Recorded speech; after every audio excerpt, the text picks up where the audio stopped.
Ok, muy bien. ¿Me confirman, por favor, si pueden ver la presentación?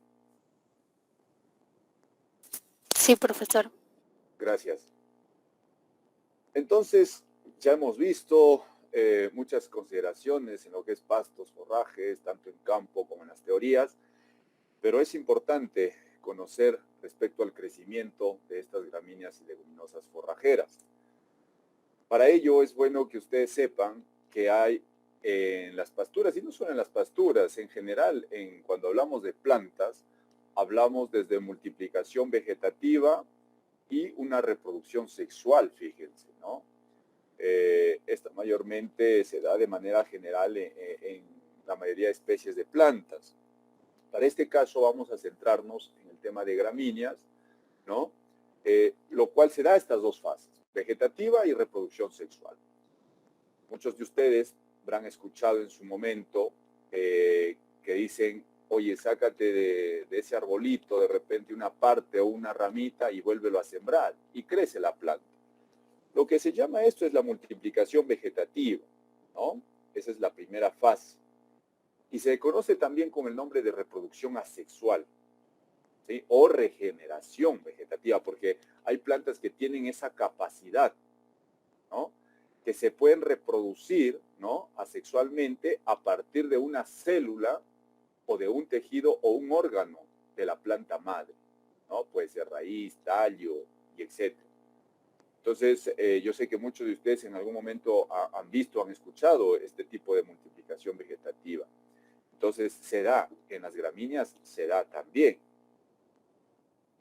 Básicamente ahí tienen una estructura de una gramínea, ya lo van conociendo, ya lo han visto en campo, ¿no? Desde raíces seminales hasta la raíz principal que es el epicotilo.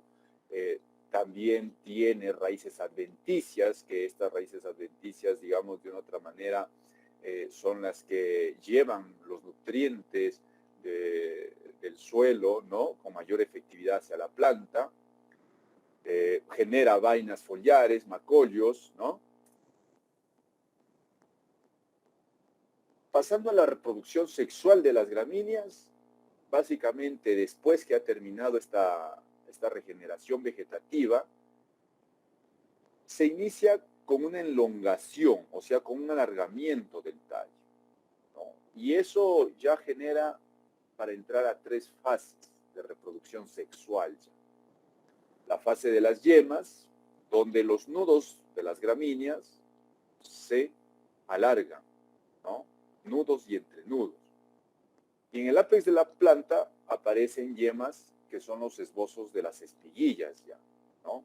Luego viene una fase de encañado, donde esas yemas, ¿no? Donde aparecieron las yemas, se van desarrollando ya en futuras inflorescencias, ¿no? Y empieza a salir la flor, que puede ser, en este caso, si hablamos de una gramínea, puede ser espiga, panícula o racimos, como lo han visto las inflorescencias en gramíneas. Entonces, acá termina el crecimiento de las hojas y el tallo, una vez que sale ya la fase del encañado, y básicamente puede una planta, en este caso, por ejemplo, un raygrass, ir creciendo entre 2 y 3 centímetros diarios, que ya es muy lento. Para luego pasar a una fase de la espigazón, donde la flor aparece tal cual, bien estructurada, bien formada, y ya se empiezan a diferenciar las glumas, anteras y ovarios ya de estas inflorescencias, porque ya prácticamente la planta ha madurado, ¿no? Está ya completando de una otra manera su fase de reproducción sexual. En esta fase la reproducción vegetativa ya se detuvo por completo ya, ¿no? Y pasa ya así a generar una reproducción sexual ya en todo su esplendor, la planta. ¿Correcto? Entonces, básicamente acá les muestro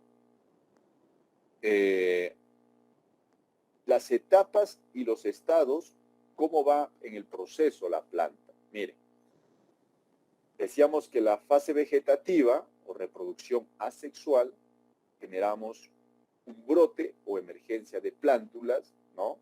Que quiere decir que si usted hace sembrar, ¿no? O genera un corte o pasa el ganado, va a generar un brote, se encuentra en la etapa vegetativa. Luego aparece una hoja, luego 2 hojas, hasta 3 hojas, también se conoce como parte vegetativa, donde inicia el macollo, ¿no? Empiezan los tallos, ¿no?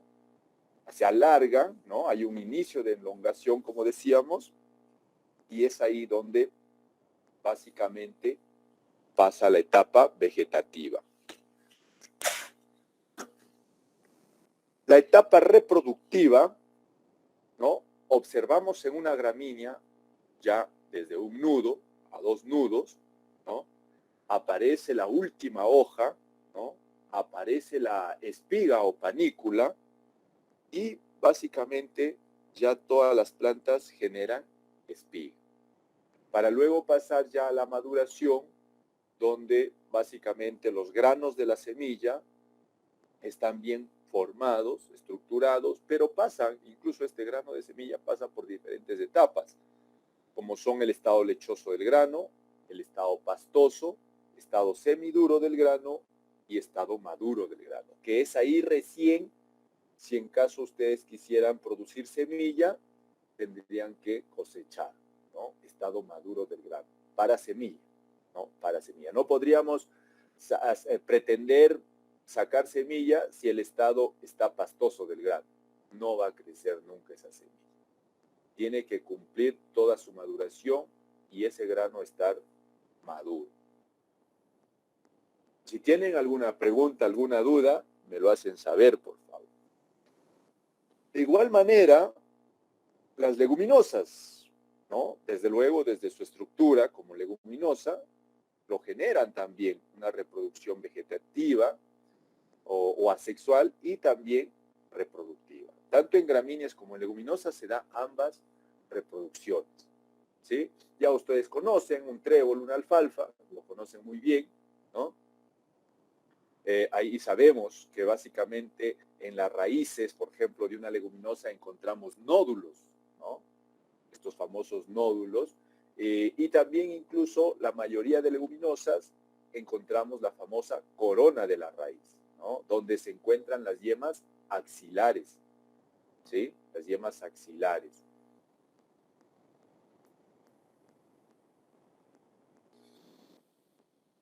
Entonces, acá se diferencian 4 fases cuando la planta ya está bien estructurada.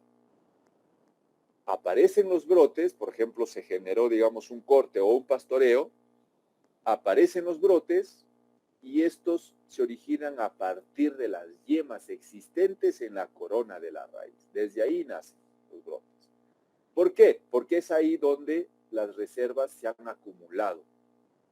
¿Ok? Por eso no es bueno hacer daño a esta corona de la planta, de una leguminosa, porque estaríamos eliminando esas reservas que acumuló la planta. La etapa de crecimiento, debido ya prácticamente a la formación de reservas de carbohidratos por las partes verdes de la planta, permite el desarrollo de tallos, hojas, raíces, ¿no? Y básicamente también ella misma reconstruye sus reservas. Esa particularidad tienen las leguminosas, miren. Luego pasamos al inicio de la reproducción, ¿no? Ya pausando un poco la fase vegetativa, y la planta pasa de la fase vegetativa a la fase reproductiva, donde inicia con la aparición de los botones florales. Si se han dado cuenta, muy parecido a lo de las gramíneas. Inicia los botones florales acá, en la gramínea también inicia ya el espigado, es ahí donde empieza la fase reproductiva. Y desde luego esta fase finaliza con la floración 100% completada, ¿no? Para luego pasar a una fructificación, porque en toda planta, jóvenes, una flor es un fruto, ¿no? Una flor es un fruto, o una flor es una semillita, por decirlo así, ¿sí? Entonces, pasando a la fructificación, comienza con la fecundación y finaliza con la maduración de la semilla, como le decía, ¿no? muy parecido en ambas. La única diferencia que acá parte pues el brote desde la corona de la raíz, la cual tiene yemas, ¿no es cierto? De igual manera, como se ve la planta en campo, en el estado o etapa vegetativa, brote con aparición de cotiledones, una primera hoja simple, primera hoja trifoliar, ¿no? Tercera, cuarta, quinta, sexta hoja trifoliar, y hay un alargamiento de las yemas de la corona. Hasta ahí estaría cumpliendo una leguminosa su etapa vegetativa. Pasamos en leguminosas a una etapa reproductiva, como lo vamos a ver a la planta en campo, aparecen las yemas florales, se inicia la floración, ¿no? Más o menos de 10% con flores abiertas, luego hay una formación de vainas, como lo han visto, por ejemplo, cuando cortábamos vicia, ¿no?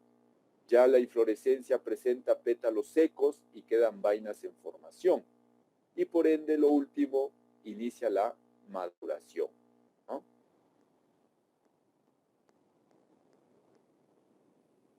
Vamos a ver los factores que podrían afectar y afectan el crecimiento y producción de los pastos, ¿sí? Esto ténganlo muy en cuenta. Esto muchas veces pregunto en los exámenes, jóvenes, ¿no? Y no me saben contestar. Entonces, ténganlo muy en cuenta, pregunten si tienen alguna duda.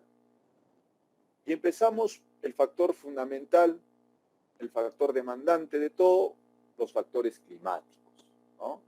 Entonces, todo crecimiento se ve influenciado por el factor climático en plantas. Régimen de lluvias, agua de riego, temperatura, humedad relativa, fotoperiodo y altitud. ¿Alguien me dice a qué referíamos cuando decíamos fotoperiodo? ¿Qué significaba fotoperiodo? Por favor, alguien, a ver, lo expliqué en una clase.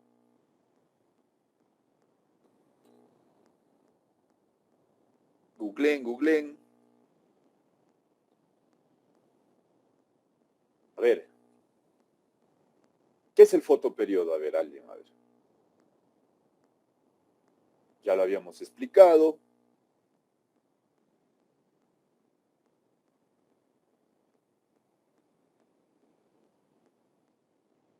¿Nadie? La relación fisiológica. ¿Pero qué relación? O sea, ya tiene que ver con, de hecho, con la fisiología, digamos, la consecuencia de la planta, pero ¿qué relación? A ver, fotoperiodo, a ver.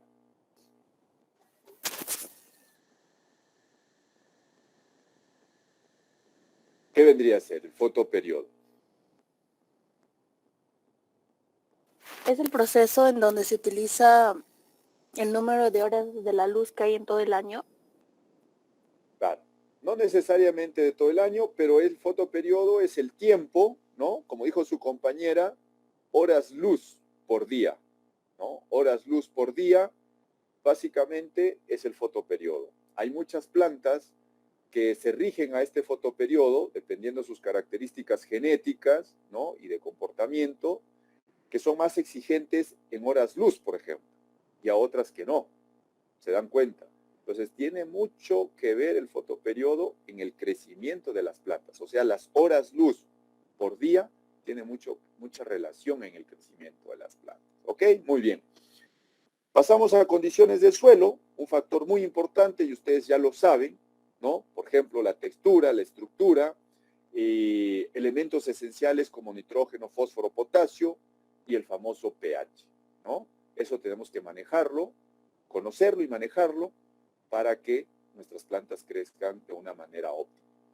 Luego la topografía, influye también la topografía del suelo, miren, ¿no? Porque esto va a depender si utilizamos maquinaria, ¿no? Y podemos uniformizar el terreno para generar riegos, por ejemplo. El tipo y calidad de semilla, ya lo vimos ayer, ¿no es cierto? Ya lo vimos, qué consideraciones debemos tener al momento de comprar nuestra semilla para no básicamente afectar el crecimiento de nuestras pasturas. Las características de los pastos, básicamente ya lo saben también, se habló, qué especie, que se adapten, que sean resistentes a plagas, enfermedades, que sean rústicas, ¿no? El manejo del pastoreo o del corte, esto prácticamente lo vamos a ver más adelante, pero ya les adelanto, esto involucra carga animal, o sea, cuántos animales van a entrar por hectárea a pastorear, ¿no? El tipo de pastoreo, fertilización y otras labores que nosotros podamos realizar para que favorezcan el crecimiento de las pasturas. Tiene que ver también los factores bióticos, por ejemplo, insectos, plagas, enfermedades, macro y microorganismos del suelo y el animal mismo en pastoreo. Puede influenciar, y no es que puede, influencian directamente, ¿no?, en el crecimiento de la producción de las pasturas. Acuérdense, y hay que recordarnos, ¿no? Y eso, acá estaba.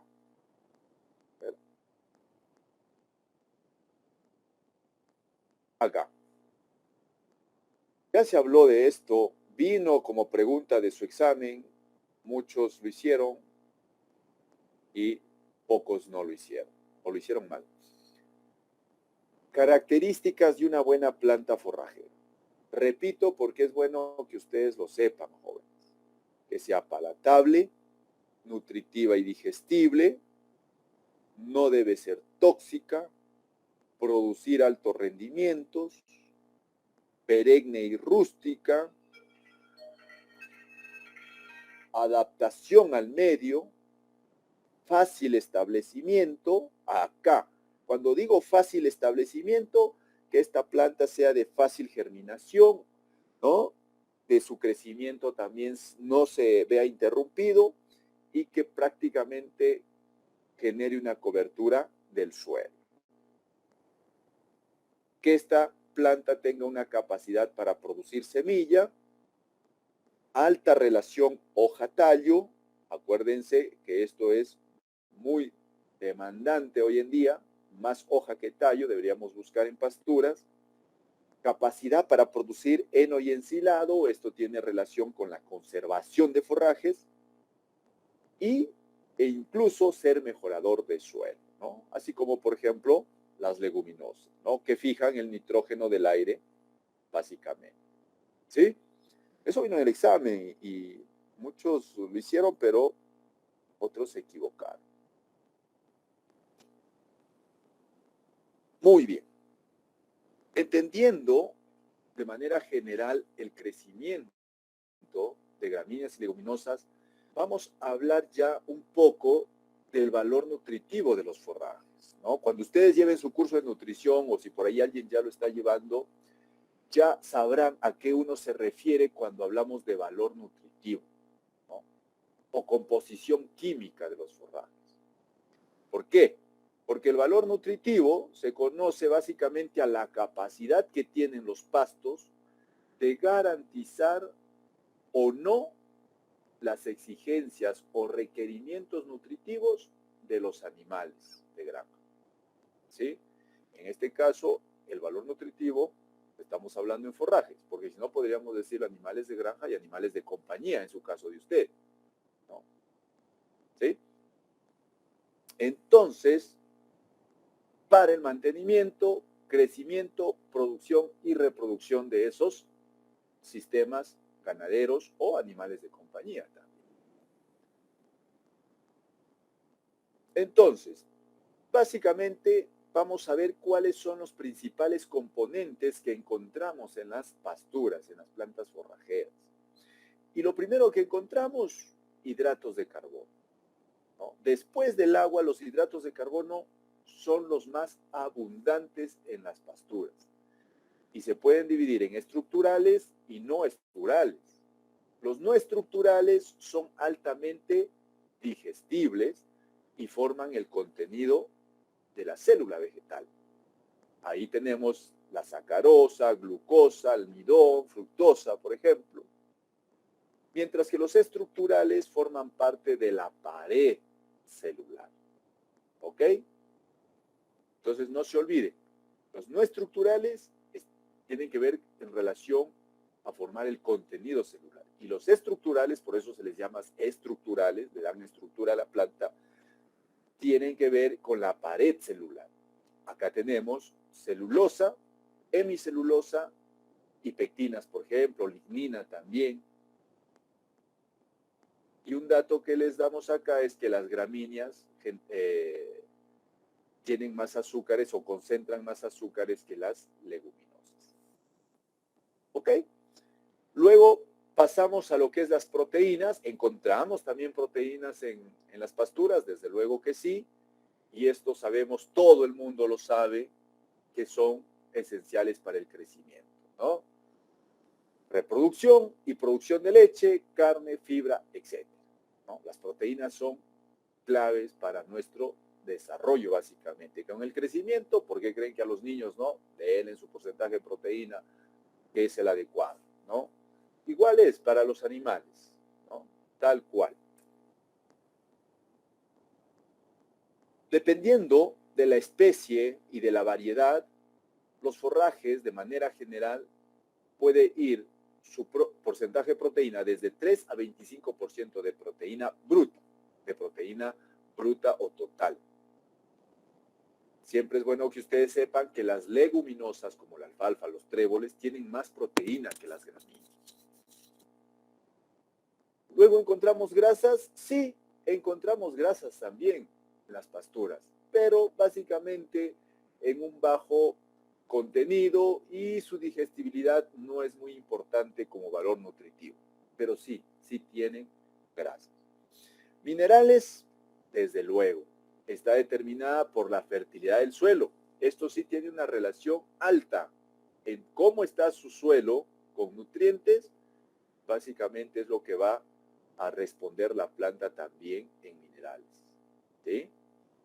Y por ende, de esto también, el animal al consumir esta planta va a depender mucho, imagínense cómo el suelo ha estado en nutrientes. Por eso es que siempre se habla de la interrelación, ¿no? Suelo, planta, animal. No se puede separar eso. Ya todos conocemos que se dividen en macroelementos y microelementos, ¿no? Las leguminosas, desde luego, también tienen o poseen o concentran la mayor cantidad de minerales, las leguminosas, ¿sí? Pero toda planta, así sea leguminosa, conforme va madurando, todas estas concentraciones de nutrientes también va disminuyendo. ¿Ok? Vitaminas, ni hablar, pues, ¿no? Son forrajes, son pasturas, la mayoría de una coloración o pigmentación verduzca, ¿no? Entonces, eso no representa que los forrajes ya contienen las vitaminas prácticamente A, D, B, del complejo B y K, ¿no? Va a depender mucho de la concentración de la luz, de la humedad del suelo, temperatura, ¿no? Y ya ustedes saben que toda pastura contiene agua, ¿no? Y desde luego también el porcentaje de agua o de humedad en la pastura varía de acuerdo a la fase de maduración, ¿no? E incluso también depende de la humedad del suelo. Ya repito, entonces de ahí viene la interrelación suelo, planta, incluso animal. ¿Sí? Si tienen alguna pregunta o duda, me lo hacen saber, por favor. Ok. Ahora, ¿se ve afectado el valor nutritivo o la composición química de una pastura por otros factores? Desde luego que sí. Desde luego que sí. Uno, la especie forrajera. Ya decíamos, si es leguminosa o es gramínea. Y ya decíamos que las leguminosas tienen mayor cantidad de calcio, fósforo, potasio, vitamina, ¿no? Que las gramíneas. Otro, la temperatura, ¿no? Mucho que ver la temperatura ambiental que pueda alterar el valor nutritivo de una pastura, ¿no? La fotosíntesis, ni hablar, ¿ok? Básicamente la absorción de agua y nutrientes del suelo, también. La luz, muy relacionado a la fotosíntesis, incluso al fotoperiodo, ¿cierto? Como ya lo hablábamos, directamente alteraría la composición química de una planta. Humedad. Una deficiencia de agua reduce el crecimiento vegetativo y promueve una maduración más temprana. Así es. Así es. Por ejemplo, en este tiempo, si uno sale a campo a ver un ryegrass, por ejemplo, ¿no? El ryegrass a veces no llega ni a 20 centímetros. ¿Por qué? Porque la humedad es deficiente en esta temporada de estiaje, ¿no? Entonces, básicamente, la maduración se acelera en la planta, ¿no? Pero cuando se le da la humedad que la planta requiere, ¿no? Y es necesario para su desarrollo fenológico, prácticamente, quién sabe, se alarga, ¿no? Un poco más, puede llegar a 25, 30 centímetros y recién madurar. Entonces, mucho cuidado con el estrés hídrico, ¿no? Del suelo, y por ende va a replicar esto en la planta, porque vamos a tener plantas a edad muy temprana que van a madurar. Luego, el estado de madurez de la planta. Plantas jóvenes son ricas en proteínas, desde luego. Por ejemplo, ¿qué quiere decir? Si usted pastorea una planta de 30 días, la proteína es elevada. A diferencia que si pastorea una planta del ganado de ya una edad de 70 días, ¿no? Que ya básicamente son duras, leñosas, la celulosa ha aumentado, se hace difícil la digestibilidad de estas plantas ya cuando han pasado el periodo óptimo de aprovechamiento. ¿Ok? Entonces, mucho que ver el estado de madurez de la planta. Ojo con esta gráfica que les puede servir de referencia para que ustedes sepan el momento óptimo de utilización de las gramíneas, ¿no? Que debe ser al inicio de la floración y de las leguminosas en plena floración. Más o menos se dice que en el inicio de la floración se deben utilizar las gramíneas y las leguminosas en plena floración. Entonces, si vemos este esquema donde tenemos para empezar el contenido de nutrientes, por ejemplo, la materia seca, ¿no? Luego lo han disgregado en proteína digestible y en azúcares solubles, que son los carbohidratos también, ¿no? El inicio de la floración, que nos han puesto la etapa, y básicamente observamos, fíjense, que desde el momento que la planta emerge, ya sea en un brote o por ella misma a la siembra ha crecido, cómo la proteína decae, ¿no? Se ve que se afecta, conforme la planta madura, la proteína va cayendo, ¿no? Va disminuyendo el porcentaje de proteína.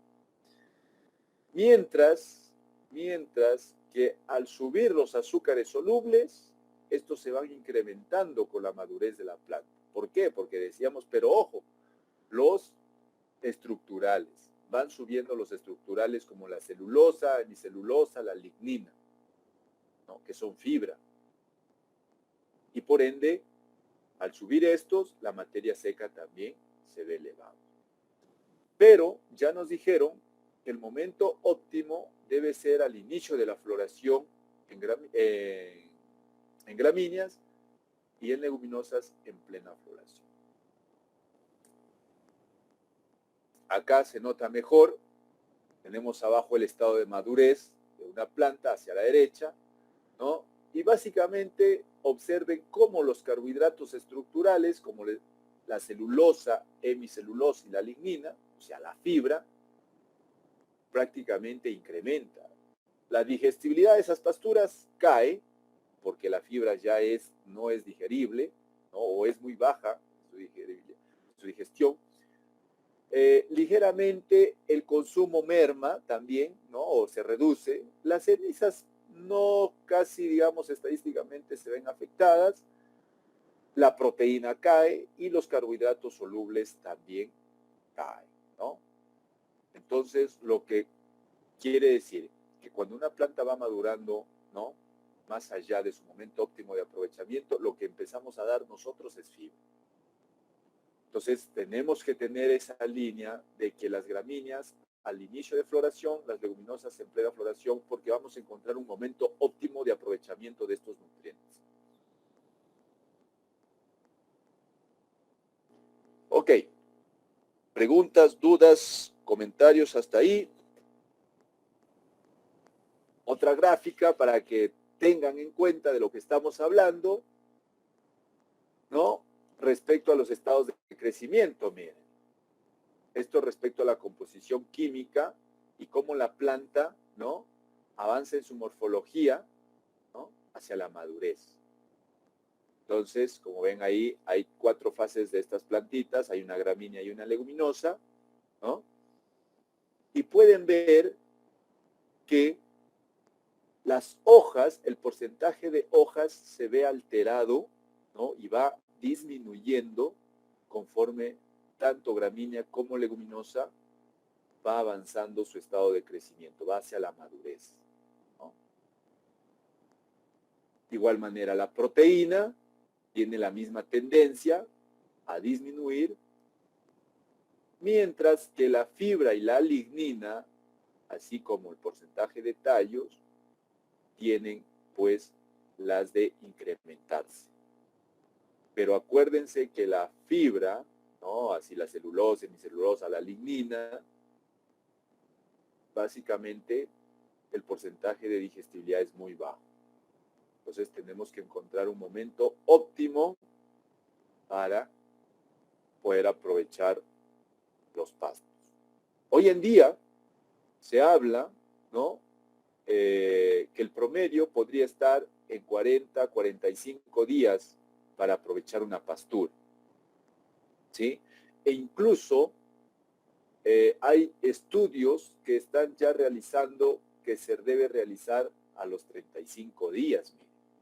Pero hay que tener cuidado ahí, ¿no? Hay que tener mucho cuidado, porque una cosa es hablar desde la composición química, desde el valor nutricional, pero otra cosa es que también necesitamos que la especie se mantenga durante muchos años, ¿no? Porque de nada me serviría yo generar una pastura a los 35 días si de acá a 2, 3 años ya no tengo pastura, y eso me va a llevar una inversión nuevamente para instalar toda mi pastura. Entonces, por hoy en día la práctica, es muy común la práctica de generar básicamente una pastura o pastorear o cortar una pastura a los 40, 45 días, ¿no? Dependiendo la zona, dependiendo la altitud también, ¿no? De las condiciones ambientales, e incluso se puede ir hasta los 60 días, ¿no? Pero con 45 días es un buen promedio ahora en la práctica poder ir pastoreando o cortando nuestras pasturas. Ok. Otro, básicamente, que puede alterar, digamos, nuestro valor nutritivo es el efecto de la siega frecuente. Eso es justo lo que les estaba diciendo. Si ustedes no le dan tiempo que se recupere la planta, básicamente esta va a ir perdiendo sus reservas, sus carbohidratos, ¿no? Cuando usted corta o pastorea intervalos muy cortos, frecuentes, ¿no? El rendimiento de materia seca es bajo, ¿no? Las reservas caen y prácticamente esto crea un daño en la planta y con el tiempo puede ir desapareciendo, ¿no? Y los campos empiezan a mostrar ya suelo desnudo. Las plagas y las enfermedades, sí, también alteran el valor nutritivo de las pasturas, ¿no? Debilitan, les vuelven raquíticas. La fertilidad del suelo, ya les dije, esta demanda mucho, ¿no? Realmente mucha relación, la cantidad de minerales y microminerales, ¿no? Afectan su rendimiento directamente, ¿no? Entonces, por eso yo decía, hay que conocer el suelo primeramente para poder hablar de fertilidad del suelo, ¿no? Para poder hablar de instalar una buena pastura. Suelos pobres en calcio o fósforo producen pastos deficientes, miren, en estos elementos, ¿no? Muchas veces yo he escuchado a sus colegas de ustedes, ¿no? Que tratan, por ejemplo, ya una enfermedad producida por deficiencia de estos elementos, pero ustedes ya llegan a tratar, más no a prevenir. Entonces la idea es que se prevén, ¿no? Decir que se corrija la fertilidad del suelo, ¿no? Realmente hay que corregir esas deficiencias del suelo en calcio y fósforo para que la planta, a través de la planta, básicamente el animal tenga esos niveles, ¿no? Hay que generar pues una medicina preventiva y se puede, miren, acá desde el suelo mismo, si manejamos suelo, podemos realizar eso. Esa es la gran ventaja de conocer suelos y manejar suelos, con el fin, desde luego, para generar producciones forrajeras o alimenticias que van a cubrir las necesidades o requerimientos nutricionales de los seres vivos. El proceso de conservación también altera el valor nutritivo, si es un ensilaje, si es un heno, si es un enolaje. Cualquiera de esos métodos va a modificar, ¿no? El valor nutritivo, básicamente. Y desde luego el manejo de la pastura, ¿no? Desde luego el manejo de la pastura. Muy bien, con eso, jóvenes, estaríamos culminando nuestra clase de hoy, salvo que ustedes tengan algo que comentarnos, alguna pregunta, alguna duda.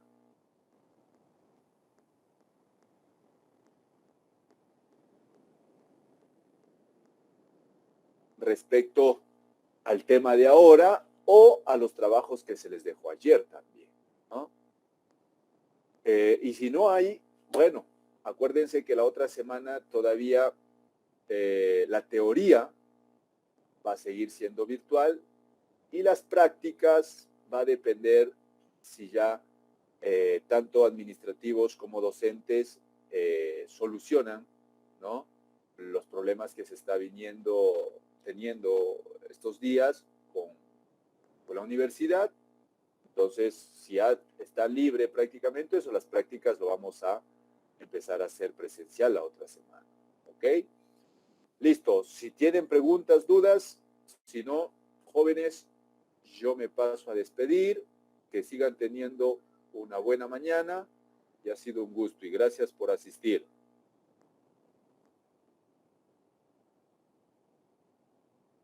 Por mi parte, ninguna duda, profesor. Profesor, ¿va a subir las clases grabadas al CIA o al correo? Yo creo que voy a pasarlo igual a su delegada. Ya, de hecho que las clases grabadas se quedan, ya lo voy a subir de todas maneras en el CIA, pero igual se los voy pasando por intermedio de su delegada. Ya, no se preocupen. Gracias, profesor. Listo, cuídense. Buenos días, hasta luego, nos vemos. Hasta luego, profesor. Gracias. Hasta luego, profesor.